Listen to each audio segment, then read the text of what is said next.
Hi guys, we're going to do our guided reading. So let's get ready to read our story by doing some letter review, some word review, and some tapping out of sounds. All right, here we go. Say this with me. We're just going to do the name and the sound.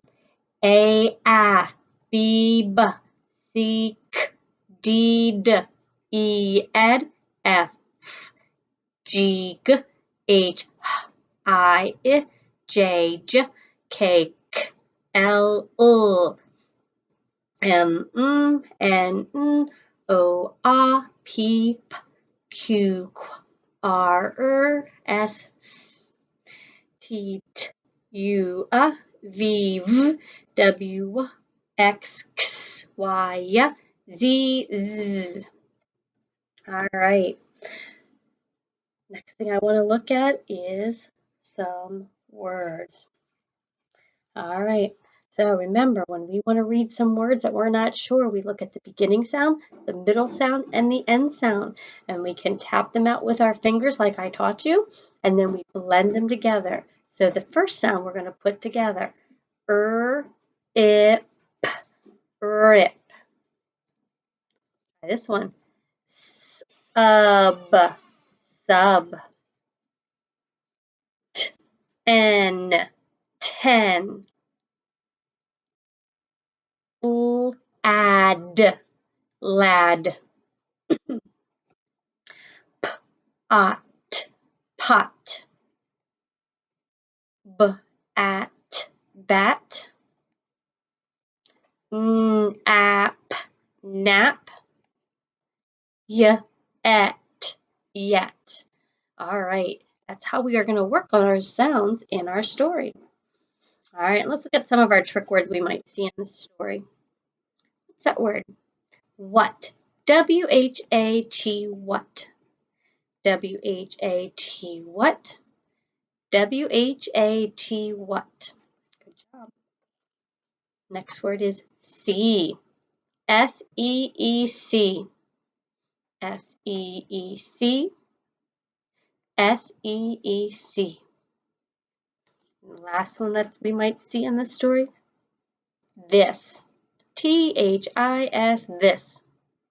T-H-I-S, this. T-H-I-S, this. All right. So there's different types of stories out there. There's stories for entertainment that are fun to read. There's stories because the author wants to teach us something. And there's stories just for information. So we're going to look at our story. And we're not going to really read the story. We're just going to look at the pictures. And I'm seeing some things. What do you see in that picture? Looks like a tree. Okay, so we're going to go through that. On the title page, what do you see? It's a mountain with some faces. It's called Mount Rushmore. All right. What's that look like? It's a big city. Lots of buildings. There's some water around it. Buildings are pretty tall. Okay. That's a house. It's called the White House. Down in Washington, D.C. See a giraffe. Where do we see a giraffe? Probably see a giraffe at the zoo. Oh, there's that mountain again with all the people's faces in there. Again, that's called Mount Rushmore. Oh, look at that. There's that tree again. Sorry, trying to hide the words so you don't read it. It's a pretty tall tree, too. Looking pretty high in the sky. There we go. What do you see on that one? Looks like a farm. Big silos, a red barn. Yep. So, look at the title real quick. We saw it's called, it's one of our sight words. What is it? See, and what's that word? This. See this. Oh my, what's that at the end of the sentence? That's an exclamation point. That means we're using our motions. So we just don't go see this. We go see this. So we're excited to see some things. And the author is Ruth Montgomery. So she wrote the story. I don't think she drew the pictures because when I looked at those pictures, they weren't drawings, were they? What were they?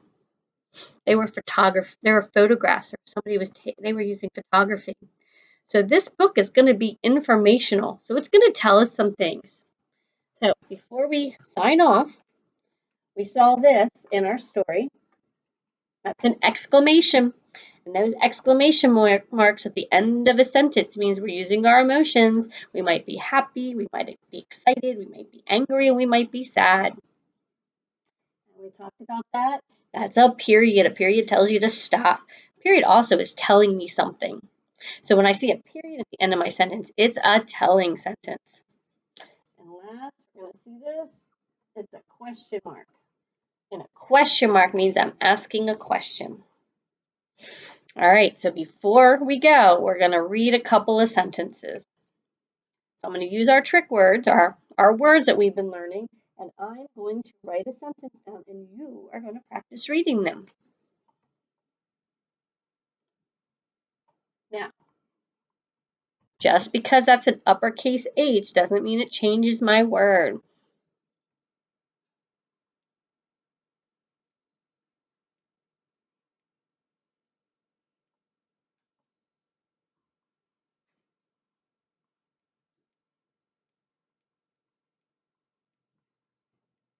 Okay, so when I wrote my sentence, I started with an uppercase letter at the beginning of my sentence. I put space between my words. When I got to the end of my board, I came down and started again. Space between it and punctuation. I'm telling you something, so I gave you a period. Who thinks they can read that story? If you can read that story, read it to somebody at home or just read it out loud. All right, let's read it together. He. Still he, just because it doesn't have the lowercase h, it's still he. He can see the little bug. If you weren't sure what that was, you could have gone bug, bug. So he can see the little bug. All right, nice job. Let's do another sentence before we go.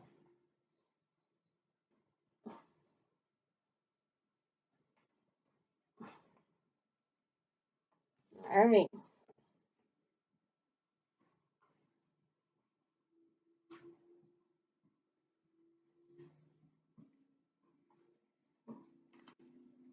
Getting a little ahead of myself.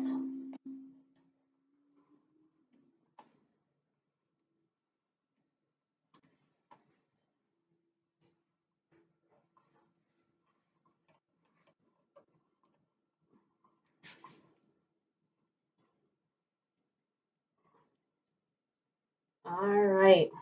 Again, put an uppercase W at the beginning of my sentence because it's the beginning of the beginning of my sentence. Put some spaces between the words. I put a question mark at the end of my sentence. Why? Because that word is a question word. What is that word? What? So let's read it. What did what did she see at the park? Park. Very good. What did she see at the park? Now, if you want, you could answer and you could say she saw a bug, or she saw a cat. She saw a dog. Whatever you would write, you would put a period at the end. All right, guys, that's a lot that we had to learn today in such a little bit of time. I want you to keep practicing. Take those words that I sent home or that your parents have and practice writing sentences with them and read them as well. So you've got a lot to do this week. We're going to work on reading our words to help us read. We're going to do our letters, and we're going to practice writing sentences. All right, guys, have a good day and get some exercise. Talk to you later. Bye.